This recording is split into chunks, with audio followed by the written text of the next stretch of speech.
Nega oldingi davrdagi odamlar hammasi chiroyli, bo'yi baland kelishgan bo'lgan, hozirgi zamondagi odamlarning yarmidan ko'pi semirgan, qorinli, besunaqay bo'lib ketgan?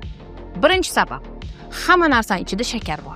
Yeyotgan narsangiz ichida uglevodlar ko'payib ketgan. Ularning kaloriyasi ko'pligi uchun siz ularni ko'p yeb qo'yasiz. Shirin bo'lishi uchun albatta shakar qo'shilgan. Ikkinchi sabab, transjirlarning ko'pligi. Bulochka, non, hamma narsaga transjirlar qo'shilgan. Bu esa semirishga sabab bo'ladi. Uchinchi sabab, oldingi odamlar hamma harakat qilgan. Oddiygina bog'chaga yoki maktabga borish uchun uzoq joyga piyoda borilgan.